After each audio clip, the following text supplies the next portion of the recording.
Our main character wakes up in a narrow alley with no memory of how he got there. Completely confused, he starts wandering through the nearby streets, hoping something will make sense. When he reaches a crowded main road, one question keeps echoing in his head: where am I? People stare at him as he walks past. Some whisper, wondering why someone who looks like a noble would be in such a place.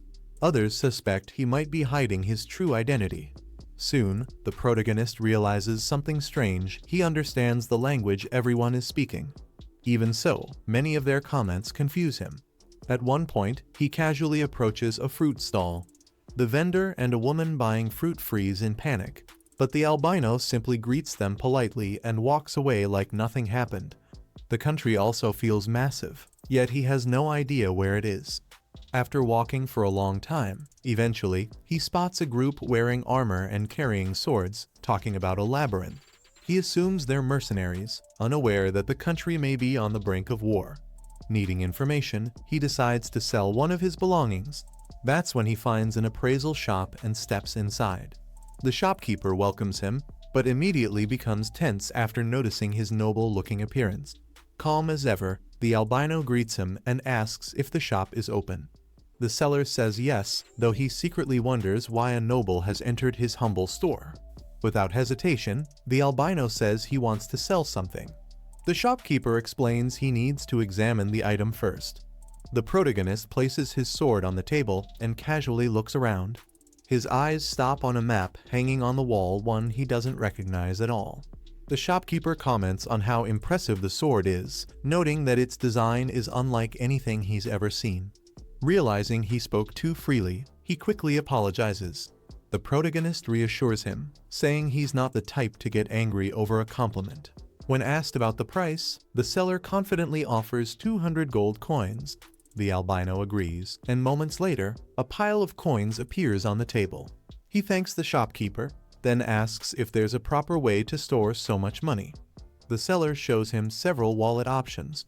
While choosing, the albino also asks to buy the map from the wall. The shopkeeper agrees but asks which wallet he wants. The protagonist leaves the choice to him, which only makes the man more nervous. After selecting a wallet, the seller explains how it works. The albino listens with fascination. The shopkeeper adds that special wallets for people who can use magic are rarer and more expensive. Hearing the word magic, the albino wonders whether this is the same as the witchcraft he knows or something entirely different. Once outside, he continues walking through the city. The place feels strangely familiar, like his homeland, yet that only makes him feel more out of place. Realizing he needs answers, he decides to find someone willing to speak honestly, someone with morals, courage, and the ability to read between the lines. Just as he's deep in thought, a man suddenly stops him and warns him not to enter a certain alley. The protagonist thanks the man, and as he walks away, casually tosses him a coin. The young man catches it without effort and asks what he wants. After a brief apology, he introduces himself as Lizzle and says he only wants to talk. To make his intentions clear, the protagonist accidentally drops a few more coins. Lizzle gets the message and follows him. Soon, they enter a bar. The dark-haired man asks the bartender for a table far from the crowd. Once seated, their drinks arrive. The dark-haired man asks what Lizzle wants to know. But instead of answering, Lizzle smirks and says that a plain exchange of information would be boring. He suggests they talk about jobs, past relationships, or personal tastes, anything to get to know each other better. With little choice, the man introduces himself as Gil, a rank B adventurer. He admits he has never had a girlfriend and doesn't plan on getting one, claiming he's cold and prefers being alone. Hearing this, Lizzle realizes that the armed people he saw earlier must have been adventurers too. He jokes that even if Gil says he isn't interested in women, he probably still gets plenty of attention. Gil shrugs and says that's possible. Now more curious, Gil starts paying closer attention. He usually works alone and rarely trusts people, yet Lizzle's presence doesn't bother him. He can't tell if Lizzle is truly powerful or just a clueless noble. Lizzle takes a sip of his drink and remarks that Gil is sharp for asking so many questions. Gil asks if Lizzle plans to answer any of them. Lizzle fires back, asking how much he really wants to know. Gil says everything including his love life. Lizzle replies that he has no fixed job, no clear social status, and no romantic history, because a true gentleman doesn't keep track of such things. Gil doesn't feel like he's being lied to, but he admits it's not the friendliest introduction. He explains that he isn't trying to investigate Lizzle, he's just curious. At that point, Lizzle decides to stop dancing around the topic. He spreads the map on the table and asks Gil to explain the region marked on it. Gil points out Parterdita, the capital of the Kingdom of Marad, a major trading nation. Nearby is Cabana, a land rich in magical minerals. He explains that the two countries fought in the past, but things have been calm recently. Lizzle becomes convinced the area is the core of a powerful trade empire. Cabana provides resources, while Marad supplies sharp minds. When he asks Gil's opinion, Gil complains the question is vague, then finally sums it up: good inns, plentiful food, steady work, and a comfortable life for adventurers. That sparks an idea. With constant traffic to and from the capital, it would be easy to move unnoticed. Lizzle turns his questions into a proposal and asks Gil to do him a favor. He offers generous pay and asks if Gil would act as his guide, possibly even as a bodyguard or watchful adventurer. Gil, who usually works alone, is caught off guard and half-jokingly says he'd rather do all of it. Told to at least think it over, he asks about the duration. Lizzle answers 1 month. At first, Gil must stay close and explain things, later appearing only when summoned. Gil insists he won't reveal his true occupation and asks about payment. Lizzle, smiling knowingly, asks how far Gil would go for the right price. Accepting calmly, Gil asks who Lizzle thinks he's talking to. Lizzle closes the door and declares it's time for his first request, then takes him straight to the guild. On the way, Gil explains that adventurers accept requests through the guild, which acts as a middleman. At the reception desk, they're told the guild master is absent and to return later. Gil refuses to leave, and an employee named Stu eventually comes to see them. Stu has Lizzle register using a special device. Lizzle pricks his finger, lets a drop of blood fall onto the sheet, and it glows registration complete. Stu gives him a guild card and brings out several books to explain guild operations. He also mentions the guild provides free encyclopedias on monsters and plants, available for reading inside the building. When Lizzle asks to buy them, Stu explains they can't be taken outside. Instead, he draws a small map to a bookstore that sells many kinds of books. Lizzle thanks him and, in a strange show of gratitude, gently pats Stu on the head before leaving. 3 days later, Lizzle is buried in books when Gil arrives with a report, saying the request went smoothly. He jokes about Lizzle reading too much, opens a random book, and is startled when Lizzle continues the passage from memory. He's already read them all. Gil admits the books sound like nonsense to him. Noticing it's almost noon, they eat lunch and head to the guild. At the guild, Lizzle greets Stu, who clearly remembers the noble who once patted his head. Lizzle explains they want the missing details before choosing a job. While Stu prepares the list, another adventurer loudly mocks them, sneering at Gil for teaming up with someone like Lizzle. Gil and Lizzle ignore him at first. The man keeps pressing, asking why Gil rejected his group and what's so special about Lizzle. Gil finally looks at him with cold disdain and tells him not to speak so familiarly, they aren't friends. When the adventurer makes a crude remark about Lizzle, Gil responds that Lizzle is in a far better position than the man. Lizzle then casually remarks that Gil's 1-month contract could end right now, which Stu finds inappropriate, though Lizzle's real anger is the insult toward Gil. When questioned, Lizzle stands and calmly states that he and Gil work together by mutual agreement. The man scoffs, accusing Lizzle of buying loyalty with money. Lizzle asks if he truly believes Gil would sell himself for a few coins, adding that even if Lizzle paid more, it wouldn't work. The adventurer boasts he's rank B.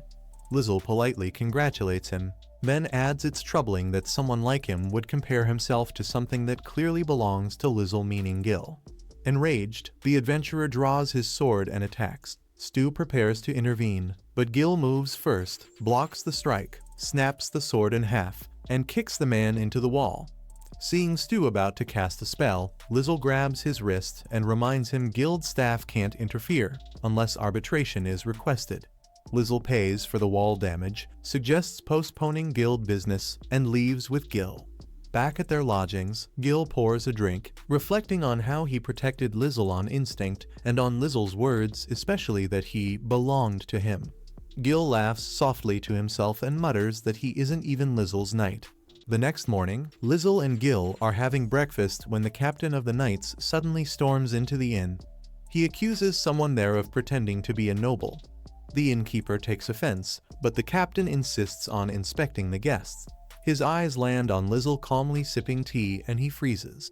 Mistaking Lizzle for a noble, the captain immediately apologizes.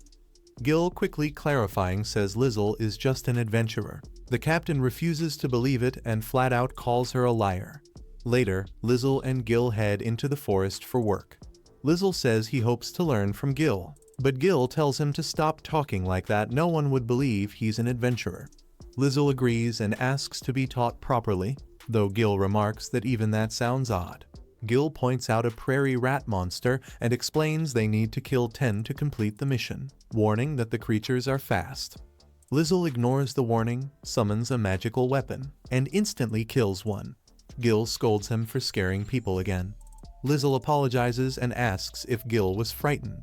Gil replies that anyone would panic if something suddenly appeared and started firing. Lizzle asks if guns in this world use lead bullets. Gil says yes, and that they're difficult to handle.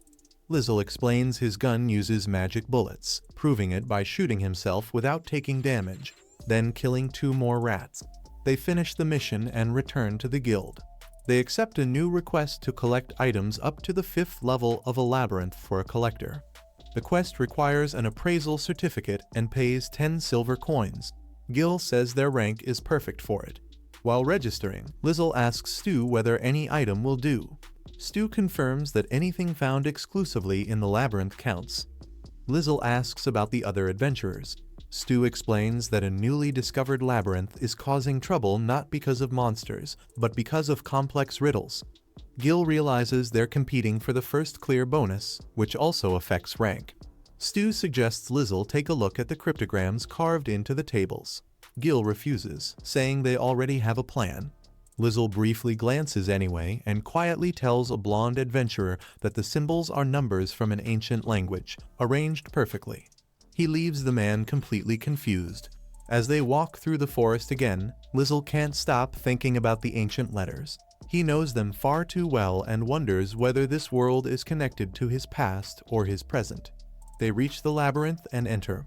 Inside, Lizzle searches casually while Gil explains that item drops are random.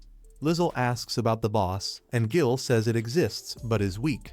Suddenly, a trap activates. Gil shields Lizzle from an arrow and warns him to be more careful. On the 2nd level, they discover 2 chests, an unusually lucky find. Lizzle opens one and finds something strange. Back at the entrance, they show 2 plush dolls to the appraiser. He says they aren't worth much but offers to buy them. Lizzle refuses, asking only for a certificate proving they came from the labyrinth. Later, he wraps the dolls with ribbon as gifts. That night, the wrapped items are placed at the guild reception, guarded by Stu. Lizzle tells Gil about the cryptogram group and mentions that he helped them earlier. Sure enough, that same group suddenly appears in front of the inn. Everyone gathers together. The group's leader introduces himself as Eeg and asks Lizzle for help reaching the next stage of the labyrinth. Lizzle immediately demands 50% of the full reward. Eeg scoffs at the price. Lizzle calmly explains that helping for free gains him nothing. He even says he could simply clear the labyrinth himself the next day. That instantly makes Eeg nervous, and he agrees to the deal. The next morning, while Lizzle is still asleep, Eeg's group enters his room with Gil's permission. Lizzle asks for their notes. After skimming them, he tells Eeg to come closer. Half asleep, Lizzle explains exactly what they need to do. The blonde member writes frantically, while Lizzle promptly falls back asleep. Later that day, Lizzle and Gil browse quests at the guild. Lizzle notices that no one has accepted any bodyguard requests. Gil tells him not to bother those require rank C. Just then, Stu asks Lizzle for a moment. The client from earlier has returned and wants to meet him personally. Apparently, he enjoyed the deliveries so much that he wants to give his thanks in person. They wait in a private room until a well-dressed blonde man enters. Seeing Lizzle, the man assumes there's been a mistake. Stu assures him there hasn't. Lizzle introduces himself as the adventurer who accepted the request. The man is shocked, saying he's never seen an adventurer like him before.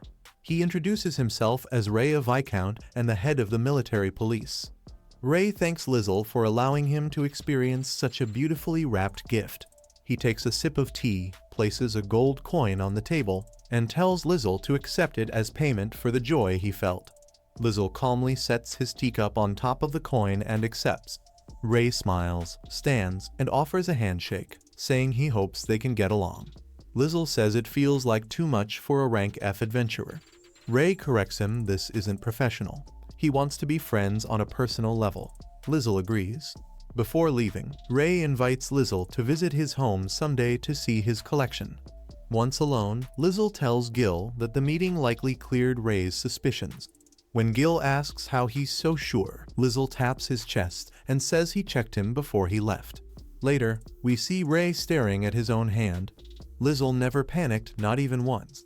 That's exactly the kind of person Ray wants as a friend. That night, Lizzle and Gil drink together.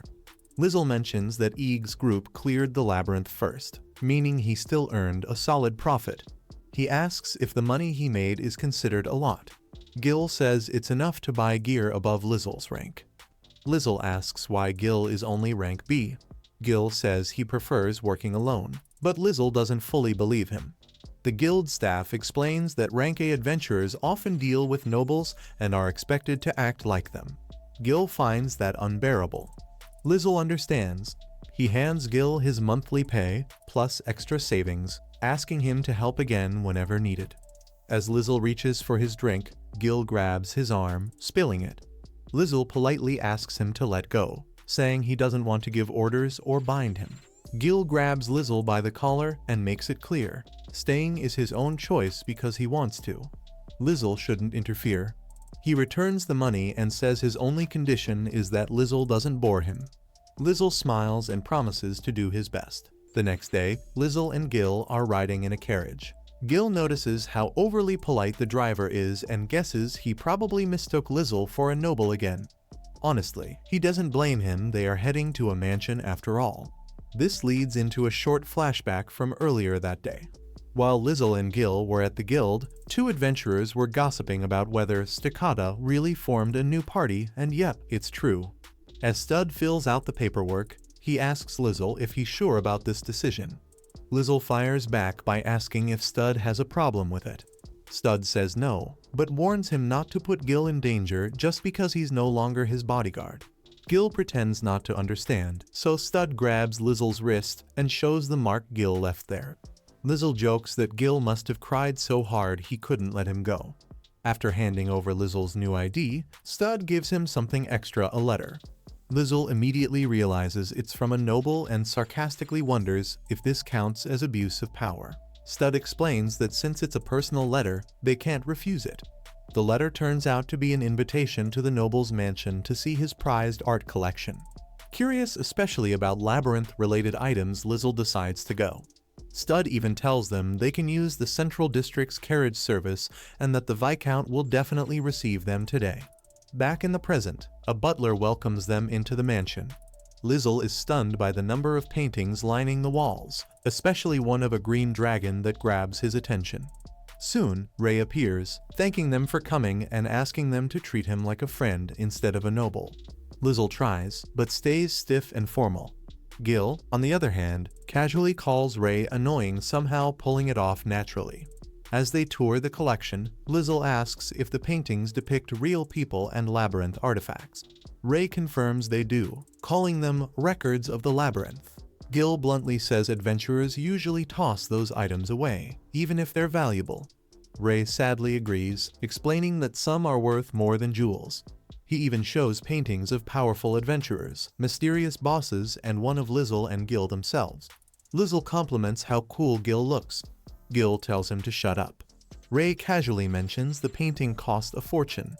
Ray then says strength matters, but good looks matter even more, especially since noble ladies fight over these paintings at auctions. Gil is clearly uncomfortable. Lizzle jokes that he's glad personality isn't judged, or Gil would be doomed. He wonders if he'll ever have a painting of himself, though the idea of it ending up with a stranger kind of scares him. Ray promises that if that day comes, he'll pay any price to get it. Ray then hands Lizzle another letter, calling it a charm for when they visit Marcade. Lizzle doubts someone like him would ever go there, but Ray confidently says that day will come. Trusting him, Lizzle accepts the gift, and they continue viewing the rest of the collection. On another day, Lizzle walks through town, and people politely greet him as Lord. At first he corrects them, but eventually gives up and accepts it. He then visits an appraiser's shop, where George congratulates him on forming a party. Lizzle thanks him and asks George to evaluate an artifact. It turns out to be a flawless hourglass, an item that works perfectly no matter how it's positioned. Lizzle complains that he never gets proper adventurer loot, but George disagrees, saying discovering new artifacts is amazing. Feeling relaxed, Lizzle casually pats George's head while browsing the shop. He mentions seeing a collector's painting gallery recently and asks if such paintings often pass through the shop. George confirms they do and gets nervous when Lizzle mentions a very expensive painting of Gil. He tries and fails to imagine Gil posing for a portrait. George explains that he buys paintings through a distributor and adds that specialized labyrinth art shops exist, but they're all in Marcade. Lizzle notes that Marcade is really far away. George hesitates, then admits his grandfather lives there and he plans to visit him. He asks if Lizzle's party would escort him. Lizzle says he's never worked as an escort and suggests hiring someone more experienced. Embarrassed, George admits he wants them. Lizzle doesn't agree right away, but promises to discuss it with Gil. After Lizzle leaves, George sighs in relief, realizing Lizzle isn't just a nice guy. Later at the guild, Lizzle tells Stud that the shop owner will soon submit a request. Stud recognizes the name George's grandfather is famous for his precise artifact evaluations. The guild once asked for his help, and he brought George along as a child. Even back then, George showed exceptional talent. Since Lizzle and Stut were the same age, they talked from time to time, though Stut was quick to point out they weren't exactly friends. Putting that aside, Stut asks about Lizzle's trip to Mars and whether he plans to settle there. Lizzle replies that he's just going sightseeing since he doesn't know the place well. Stut knows they won't see each other for a while, so he asks if Lizzle plans to take any jobs today. When Lizzle says no, Stut invites him to spend his break at a cafe known for its amazing coffee. Lizzle happily agrees, even though Stut's co-workers stare at him like something strange just happened. At the cafe, Lizzle asks if Stut usually takes breaks. Stut replies that if he's not tired, he doesn't see the point. He then asks if it was rude to talk about something other than work. Lizzle says not at all, in fact, it made him happy. That's when Stut notices the bruise on Lizzle's wrist is gone. Lizzle explains that Gil didn't grip him seriously. Stut jokes that he would have liked to see the bodyguard cry while begging him not to leave. Lizzle laughs and praises the coffee. Their peaceful moment ends when a group of adventurers walks in, looking for Lizzle, the guy who teamed up with Gil. They warn him that if he's paying to stay by Gil's side, he should give up now. The entire cafe goes silent as Lizzle stands up and calmly asks them to talk outside, apologizing to Stut for the trouble. Stut coldly replies that he wants to spend his break with Lizzle. Lizzle suggests they come back another day, but Stut refuses. He says it has to be now, and that he'll do whatever it takes to stay. The adventurers get annoyed, slam the table, and mock them for being such good friends. Stut agrees and adds that if they interrupt again, he'll freeze one of their arms solid. If they don't melt it quickly, they'll lose it. That's enough to send them running. Later, Lizzle warns Stut not to take such dangerous risks, not because Stut is incapable, but because Lizzle genuinely worries about him. Outside the city, Stut tells George to hurry home and lightly smacks his head, joking that he's grown taller but not smarter. Before the carriage leaves, Stut tells them to take care, and Lizzle promises they'll return soon. During the ride, George complains that Stut is always sarcastic to him. Lizzle smiles, saying that just means they're close. George also comments on how comfortable the carriage is. Lizzle asks if it's really necessary since George uses spatial magic, and George explains that certain materials can completely block magic. Intrigued, Lizzle asks to see one someday. Enjoying the breeze, Lizzle says the trip feels relaxing, but Gil immediately warns that relaxation dulls the senses. He explains that his habit of staying alert comes from living in places where failing to sense danger means death, not from any special ability. Gil then notices a small hatch on the carriage roof and asks if it opens. When George says it does, Gil tells him to keep driving and stay calm. Moments later, green wolves appear, making George tense up, but Lizzle calmly reassures him. Lizzle tries to climb onto the roof and fails, needing Gil's help to pull him up. Once there, Lizzle asks if loud noises will scare the horses. When George says no, Lizzle unleashes his magic weapon, firing with perfect accuracy and instantly wiping out all the wolves. As Lizzle tries to climb back down, he suddenly realizes how high up he is and freezes, while George stares in shock, realizing that Lizzle's weapon looks exactly like a gun and imagining how valuable it must be.